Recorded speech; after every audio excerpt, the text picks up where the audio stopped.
What's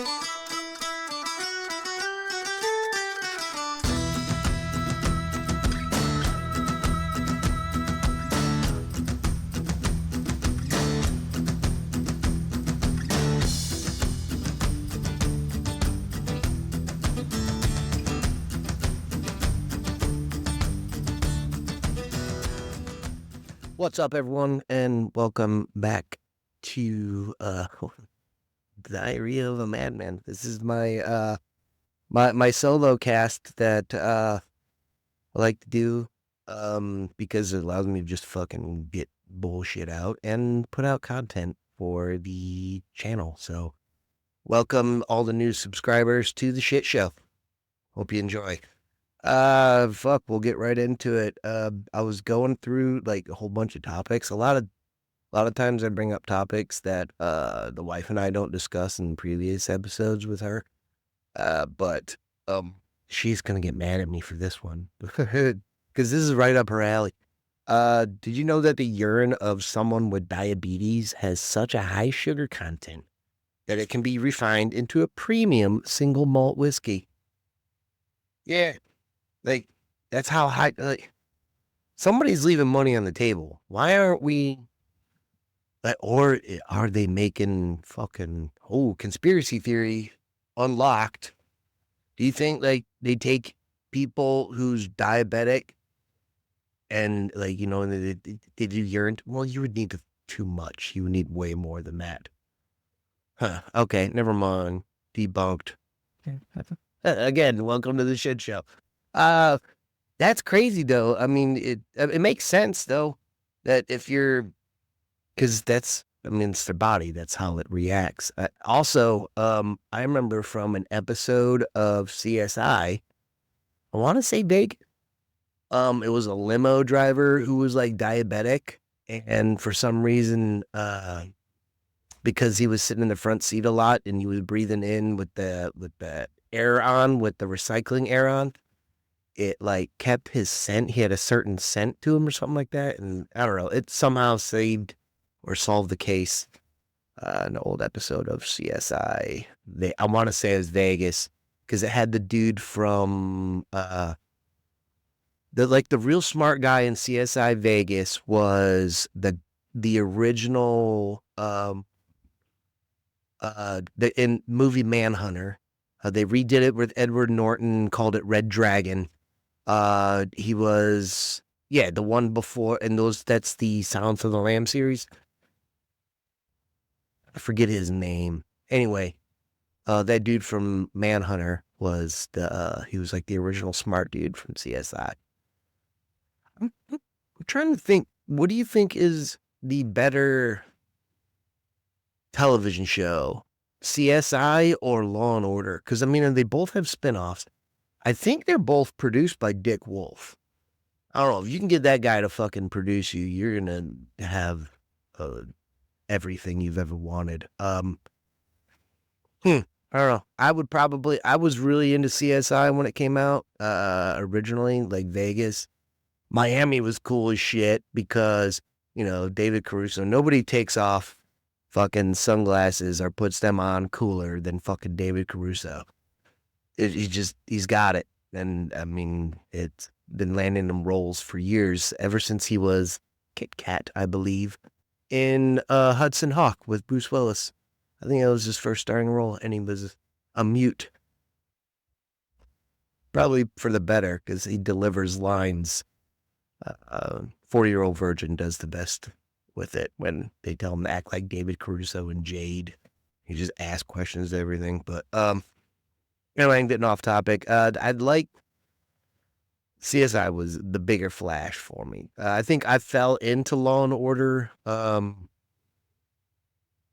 think it was, I was coming mid-tour, coming back from Korea. This was early 2000s. So like my sleep schedule was way off. So you would catch like old episodes of Law and Order like early on in the mornings. They would just run, episodes back to back. Some channel would. And then it would followed up by ER. And it was all reruns. But That's how I got into Law and Order, and it was, super cool. But then CSI happened, and then CSI got fucking it. As soon as Gary Sinise is not a bad guy, but when they went to New York and then they went to fucking, what is it, New Orleans with Scott Bakula? Or is that NCIS? That's a spinoff of that shit too. Fucking A. All right, moving the fuck on. Somebody contact comedian Michael fucking Rainey because he starts drinking diabetics fermented piss. He might be able to start drinking again. I found you a loophole, buddy. God, okay, bad man.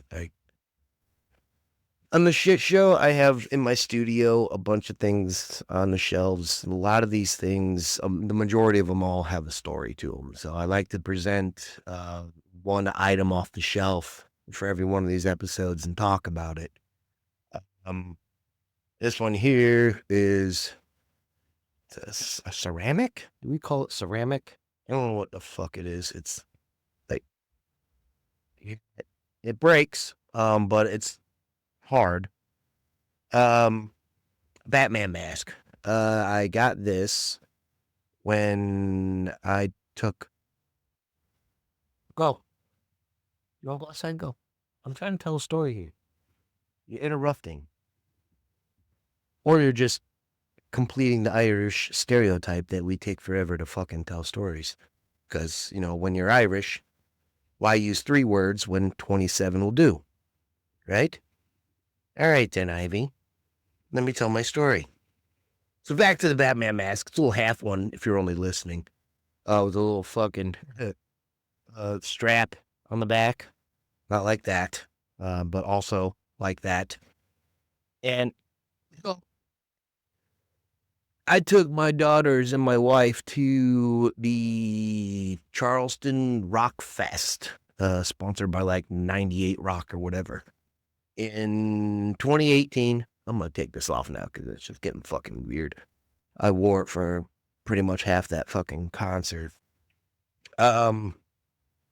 It's a festival kind of thing, that outdoor concert thing that the wife and I had been to before. But we had seen like Seven Dust and fucking Lita Ford and shit, and a little bit older of a crowd.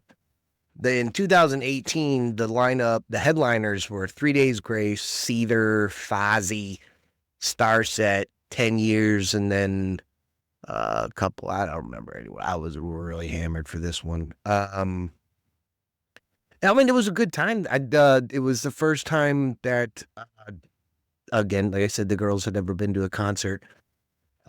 My oldest wanted to go into a mosh pit, and I just gave you the lineup.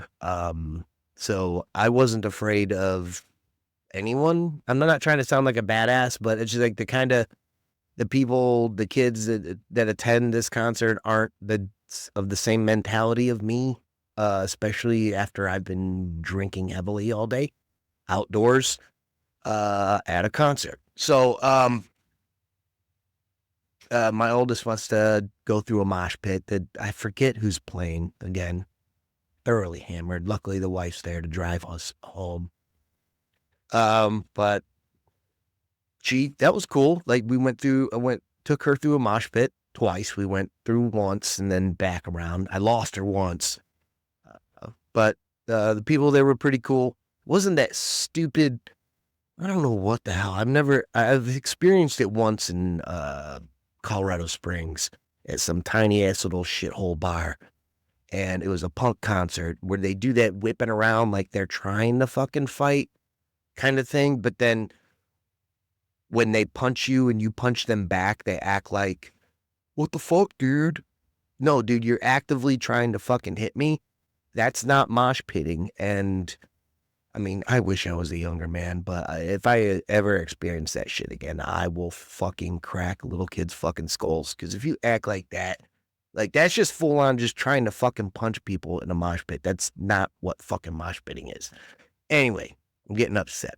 So, this mosh pit at this concert was no problem for me. That's why I had no problem taking them through. They were Middle school? Middle school? Yeah, just before high school. This is when it was, I think. Yeah. Ah. Um, so it was a good time. 3 days grace. Don't really remember them too much. I don't really remember too much of anyone. I was kind of just, uh, there was a point, there were these kids. I was standing back and was watching the mosh pit, just, and these fucking kids were throwing bottles of water into the mosh pit, just being fucking dicks. So I walked up behind them, tapped them on the shoulder and said, would you like me to throw you in there? They said no, and there was an exchange. I don't know. This is how I remember it going. I'm pretty sure it was a lot of me going, fuck you, you fucking whatevers. And they just ended up going away, or maybe the wife came and grabbed me. But I remember I was pissed. I was pissed because they weren't even getting in the mosh pit. I could maybe think of an excuse for them if they had been in there and gotten hit or something and didn't like it very much. Now they're just like, fuck the pit, throw a bottle in there. But they weren't even getting in there. They were just fucking standing back, just trying to be dicks. So yeah, fuck you if you do that. Son of a bitch, at least get in the pit and get hit. But yeah, I'm not sure if they do that concert anymore. I think the wife and I tried to look it up and I think COVID killed it. I think it killed it for good because, yeah, we saw Seven Dust. That was fucking cool. I mentioned that before. So anyway, moving on. We're 12 minutes in. I'm still going, Ivy. Probably only lost one or all of you by now. Batman, man. Yeah, I'm sorry, I'm reading my notes here. To date this cast a little bit, just recently, a big ass Mexican sailboat hit the Brooklyn Bridge. I laugh because I don't know if there's any injuries or deaths, and if there are, I mean, come on. I mean, the bridge it's been there. I'm an old transporter. Like, come on. Anyway, somebody fucked up, but because what I find funny is that nobody heard the horn. They on the Mexican boat, right? It goes na na na na na na na na na na na na. Pause for laughter. Anyway, no, but it was fucking crazy. Like, it was all lit up like a big ass fucking sailboat, big ass masts on there. It looked like Amistad, but Mexican, and it just fucking just sails right into the damn thing. I don't know if winds carried or somebody had too much tequila, but kind of a funny thing because I don't think the bridge was damaged too much. I mean, some union's going to get paid a shit ton of money to go out there, reinspect the bridge, and make sure it's still, up to code. But how funny is that? Okay, I'm going to hold off on the Mexicans in the water jokes because they're coming into my head now and I can't filter them before I deliver them to you. So, moving on. If you pay attention to me on social media anywhere whatsoever, I talk a lot about the show Air Disasters because I watch it a lot. And it's one of those things. It became something to me because I didn't realize what I was doing. I was just interested in a show. And it was right like 2 nights before one of my last deployments. And I call it deployment. I was going overseas to the Middle East for a short amount of time and then coming back. But I realized I've been sitting there watching Air Disasters, and now I'm getting on a fucking, like, 2 days later, I'm getting on an 18-hour flight. And it just kind of, that it resonated with me. So I don't know if ever since I have developed a fear of flying, but I find it funny that I've been watching the show and I still watch it. I kind of become an obsession now. If you're ever on an airplane, the first 15 minutes and the last 15 minutes, you are at the most vulnerable you've ever been. Like, there have been so many times that you have almost died and have not known it. And the pilots ain't gonna say shit. Like, when next time you get off a flight and the pilots have the door open and they're like saying goodbye, look them in the fucking eye, especially if it's been like a little rocky of a landing, or maybe, something at the beginning, because they're not going to tell you. You're not going to know anything, but those eyes will get you. I mean, if you know what you're fucking looking for. So, anyway, watching air disasters, and I've seen just about every airplane crash. They have so many seasons, but I cannot remember seeing the episode of John Denver. John Denver, Mr. Sunshine on my ass, died in an airplane crash, and I don't think I've seen that episode now. I can't remember it. So that's crazy. Maybe if I look it up, I guess this is the day and age where you can just, look and search some shit, but I don't know, man. There's something to just putting it on in the background and walking in on it. I'm talking about the TV show. And oh fuck, there it is. Kind of like are there movies that you will, like, if you're just flipping through cable and you just see it on, you'll turn it on, but if you're like streaming through Netflix or Amazon Prime or whatever else, and you see that movie, you'll kind of just be like, you'll skip over it. Like, I've seen it a fucking million times, but if you're going, through the cable and you see it come on fucking TBS, do you turn it on? Is there anything like that? I would have to think about it some more, but yeah, I want to make a note for that for next episode, because there's a lot of movies like that for me. And I guess it just kind of, I don't know. I don't know if it's nostalgic or because you originally maybe watched them with commercials, but yeah, I don't know. Shit. Moving on. Oh, it's titty time. Titty time. No. I call it that because I couldn't think of any other kind of. I'm tired of asking Twitter for topics, because then it just kind of makes it feel like someone else is controlling my fucking show.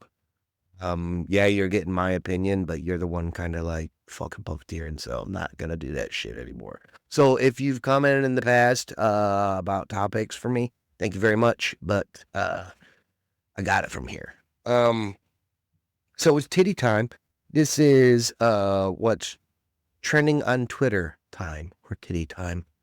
3 T's. Kitty, right? Oh, number 1, Russia and Ukraine. I wonder what's going on there. Who gives a fuck? Number 2. Oh, wait, is this what? Oh, wait, no, this is for you. Fuck it. Let's go with it. Russell Westbrook. Let's talk about this motherfucker. Yeah, we got a couple minutes. Okay. Great basketball player individually. Team wise, and something's left to be desired. I mean, look what his fucking record's been. I mean, I didn't watch a whole lot of NBA this year, nor did I watch a lot of the playoffs, but I did watch that fucking blowout that Oklahoma City Thunder put on the Denver Nuggets last night in a Game 7 of all fucking times not to show, or to just be missing every damn thing. A Game 7 at 3:30 in the afternoon on a Sunday. Boys, you should be fucking goddamn just hydrated and ready to play some basketball. It's not even a late game. You still got energy. What the fuck was that? Anyway, Westbrook, nobody was even guarding him. They don't guard him anymore. They just let him fucking miss. And I never really liked the guy, because when Oklahoma City Thunder fucking crucified fucking Kevin Durant, and I called it a year beforehand for leaving the fucking team, because he was the first one to jump that fucking shithole ship and got out of there and went and won some championships, because why else wouldn't you? Why else would you? In what other profession are you fucking looked down upon for trying to be the best and attain the best in nothing? Nowhere else other than sports. But anyway, I only get heated up about it because it gets other people heated up about it. And I've lost a couple friends, especially on Facebook, because that's when it happened. Um, but yeah, Durant, dude, it was funny because Durant played for Texas. So they fucking hated his ass in college. They hated him. And then he gets drafted by the Thunder, and then they're like, we fucking love you. And then he's like, fuck you. I want more money in a championship. That's not going to happen here because we got lazy ass Harden who's going to get fat in the offseason. And we got Westbrook who just wants to fucking drive the fucking lane all goddamn day. That was their best goddamn team. And they fucking failed because they couldn't get past the Lakers. So, we'll just get off fucking Westbrook. Now, I hope the Thunder lose every year for their entire fucking existence in the organization of NBA. And fuck it. You know what, dude? All right. This shit, lately, it seems like hate is the only thing, not only thing, but it, on social media, hate pays, and it's disgusting. It's fucking sick. I mean, if you look at most people's Twitter feeds are just people fighting, you know, whether it be one side or the other. But you know what? I'm tired of everyone else cashing in on some bullshit that they probably don't even mean. So, you know what? Why not me? So guess what? Fuck the